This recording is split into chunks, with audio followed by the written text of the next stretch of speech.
बचाओ बचाओ कानून को बचाओ, बचाओ बचाओ बचाओ बचाओ मस्जिदों को बचाओ, बचाओ बचाओ खबरसानों को बचाओ, बचाओ बचाओ वक्त बिल को बचाओ, बचाओ बचाओ।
ప్రభుత్వం ఉందో ఆ ప్రభుత్వం రాజ్యాంగ వ్యతిరేక జాతి వ్యతిరేక వక్ఫ్ సవరణ బిల్లును నేడు లోక్సభలో టేబుల్ చేయబోతుంది, ప్రవేశపెట్టబోతుంది.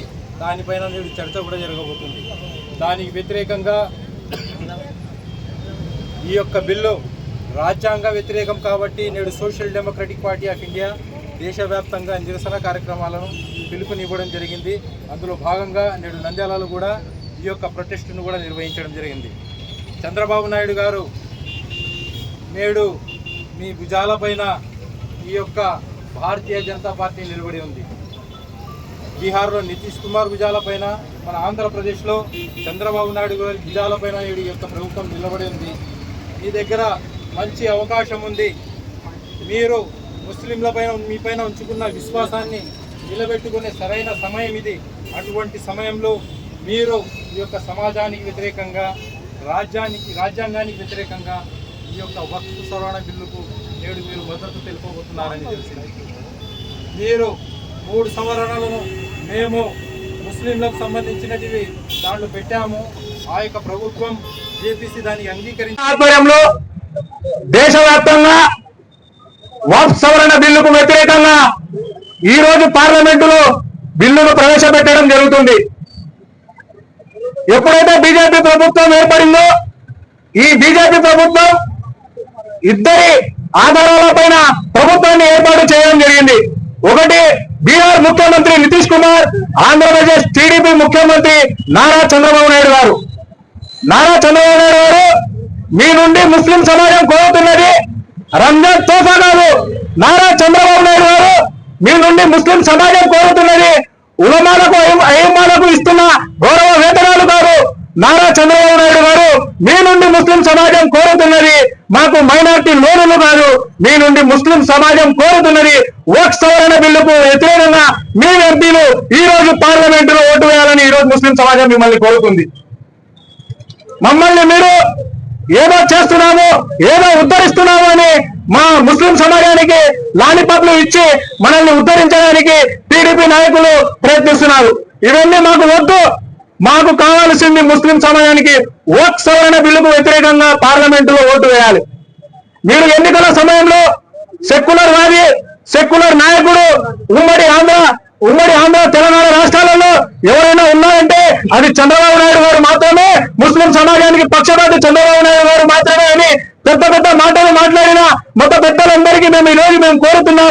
ఈ రోజు మన ఖబర్స్థాన్లు, మన మసీద్లు, మన దర్గాలు, మన ఖాన్ఖాలు వీటన్నిటిపై దాడులు జరగడానికి, వీటన్నిటికీ అనగదొక్కడానికి, మన హక్కులను హరించడానికి బీజేపీ ప్రభుత్వం ప్రవేశపెడుతున్న వక్ఫ్ సవరణ బిల్లుకు వ్యతిరేకంగా ఈ రోజు టీడీపీ ప్రభుత్వం ఓటు వేయాల్సింది పోయి దానికి అనుకూలంగా ఓటు వేస్తుంటే మీ నోర్లు ఎందుకు పడిపోయాయా? మీ నోర్లు ఎందుకు లేవడం లేదు? మీ నాయకులను మీరు ఎందుకు ప్రశ్నించడం లేదు? ఓట్ల సమయంలో మీరందరూ గల్లీలో తిరిగి ఓట్లు వేయించినారు కదా, ఇప్పుడు మీరు ఎందుకు ప్రశ్నించడం లేదు? దీనికి ముస్లిం సమాజం సరైన సమాధానం చెప్పే సమయం వచ్చింది. నా ప్రియమైన సోదరులారా, భారతదేశంలో హిందూ, ముస్లిం, సిక్, ఇసాయి, క్రిస్టియన్స్ అందరూ కలిసి సోదర భావంతో కలిసికట్టుగా అందరూ చేసుకునే పండుగలు కానివ్వండి, మరియు ఏ మత ఆచారాలను కానివ్వండి, ఒకరికొకరు గౌరవించుకుంటూ ఉన్న భారతదేశంలో మతవాద పార్టీలు ఏర్పడినప్పటి నుండి గత 15 సంవత్సరాల నుండి అనేక నల్ల చట్టాలు తీసుకురావడం జరిగింది, అనేక దాడులు చేయడం జరిగింది. వీటిపై చర్చ లేదు పార్లమెంటులో.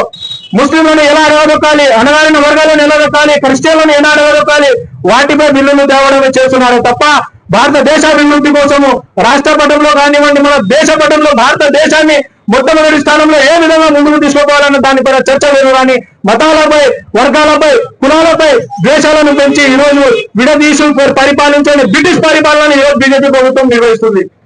కావున మేము ఒకటే కోరుతున్నాము టీడీపీ ప్రభుత్వాన్ని, మీరు ఈ రాష్ట్రంలో మీ మనుగడ ఉండాలి, మీ పార్టీ జెండా ఎగరవేయాలి, మీరు నిజమైన సెక్యులర్ వాది, మీరు నిజమైన సెక్యులర్ నాయకుడు అనిపించుకోవాలంటే మీరు తప్పనిసరిగా ఈ రోజు పార్లమెంటులో జరిగే వక్ఫ్ సవరణ బిల్లుకు వ్యతిరేకంగా మీ ఎంపీలు ఓటు వేయాలని మేము కోరుతున్నాం.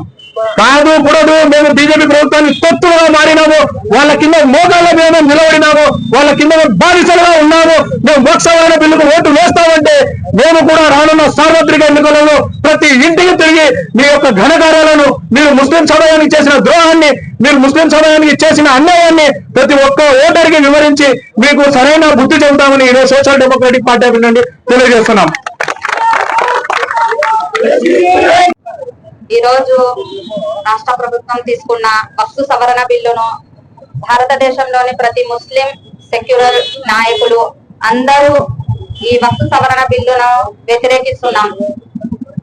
గత 15 సంవత్సరాల నుంచి చూస్తే బీజేపీ ప్రభుత్వం ఏదో ఒక నల్ల చట్టాన్ని తీసుకొని వస్తుంది, ప్రజలు దాన్ని వ్యతిరేకిస్తున్నారు. ఏదో ఒక బిల్లు తెస్తుంది, దాన్ని ప్రజలు వ్యతిరేకిస్తున్నారు. మొన్నటి వరకు చూసుకుంటే ట్రిపుల్ తలాక్ బిల్ అని, ఎన్ఆర్సీ, సిఏ ఇలాంటి నల్ల చట్టాలను తీసుకొని వచ్చింది, వాటిని వస్తున్నాము. ఇప్పుడు మళ్ళీ కొత్తగా ఈ వక్ఫ్ సవరణ బిల్లును తెస్తుంది. మన రాజకీయ నాయకుల్లో టీడీపీ, వైసీపీ ప్రభుత్వంలో ఎందరో ముస్లిం నాయకులు ఉన్నారు. ఇది పార్టీ తరఫున కాదు, టీడీపీ ప్రభుత్వం కాదు, వైసీపీ ప్రభుత్వం కాదు, బీజేపీ ప్రభుత్వం కాదు, ఎస్డీపీ ప్రభుత్వం కాదు. మనం ముస్లిం సమాజానికి ఏం జరుగుతుంది, ఏ అన్యాయం జరుగుతుంది, పార్టీని పక్కన పెట్టండి.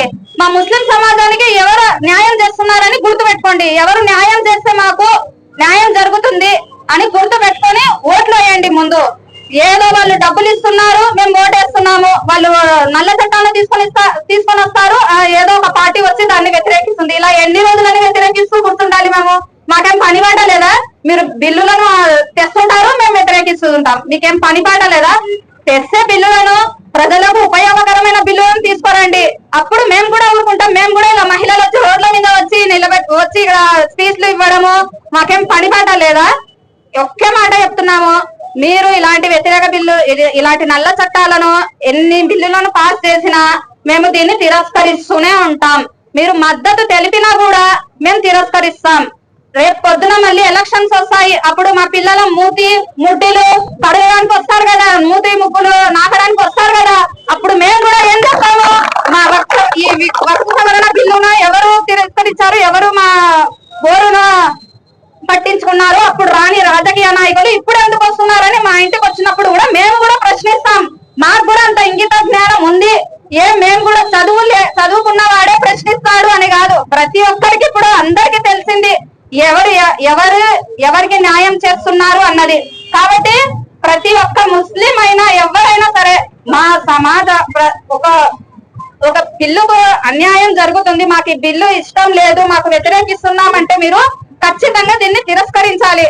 ఎందుకంటే ఇప్పుడు నీ పదవి కాలం ఉంటే ఒక 5 ఏళ్ళు ఉండాలి, కానీ ఈ బిల్లును పాస్ చేస్తే మా పిల్లల భవిష్యత్తు పోతుంది. నువ్వు ఉంటే 5 ఏళ్ళు ఉంటావు అంతే ఈ రాజకీయంలో, అంతేగాని ప్రిజెంట్ చేయి, పోతే పోని నీ రాజకీయం, తర్వాత మేము చూసుకుందాం. ఈ మా ముస్లిం సమాజానికి అన్యాయం జరుగుతుందంటే ఏ ఒక్క రాజకీయ నాయకుడు కూడా రాడు. ఎందుకంటే ముస్లిం అంటే అంత భయమో మళ్ళీ ఏమో తెలియదు. మనం ఖచ్చితంగా ఈ వక్ఫ్ సవరణ బిల్లులను వ్యతిరేకించాలి. ప్రభుత్వం ఖచ్చితంగా ఇవి, ఒకవేళ టీడీపీ ప్రభుత్వం ఈ వక్ఫ్ సవరణ బిల్లును మద్దతు తెలిపితే ఢిల్లీలో జరిగిన షాహీన్ బాగ్ వలె మళ్ళీ ఒక షాహీన్ బాగ్ మళ్ళీ ఇక్కడ మేము ఏర్పాటు చేసి ప్రతి అసెంబ్లీలో, ప్రతి రాష్ట్రంలో, ప్రతి జిల్లాలో మేము మళ్ళీ మొదలు పెడతాం. అప్పుడు మహిళల సత్తా ఏంటో నీకు చూపిస్తా. టీడీపీ ప్రభుత్వానికి, వైసీపీ ప్రభుత్వానికి ఎప్పుడు చూసినా ఏదో ఒక బిల్లు తెచ్చుకుంటారు, ప్రజల్ని కష్టపెడుతుంటారు. ఇన్ని సమాజంలో ఇన్ని ఇబ్బందులు ఉన్నాయి, ఇన్ని ఆహార పదార్థాలు అయినా, కూరగాయలు అయినా, ఏవైనా సరే ఇన్ని సామాన్య ప్రజలు ఇంత బాధ పెడుతున్నారు. వాటి గురించి పట్టించుకోవడం లేదు. కానీ ఏదో సాంద్ర చెప్పినట్టు ఎర్ర చీర కట్టుకున్నదల్లా నా భార్య అన్నట్టు ఎక్కడ చూసినా ముస్లిం ప్రజల స్థలాలను, మసీద్లను, వాళ్ళ తిండి గురించి ఎప్పుడు ముస్లింల మీద పడి చూస్తుంటారు. అదేంటో ఏమో. ఎందుకు మన భారతదేశం లౌకిక అందరూ కలిసి ఉండాలనే కదా మా తపన అంతా. కాబట్టి ప్రతి అందరూ కలిసి మనం ఈ వక్ఫ్ సవరణ బిల్లును వ్యతిరేకించి మన సమాజాన్ని మనం కాపాడుకుందాం.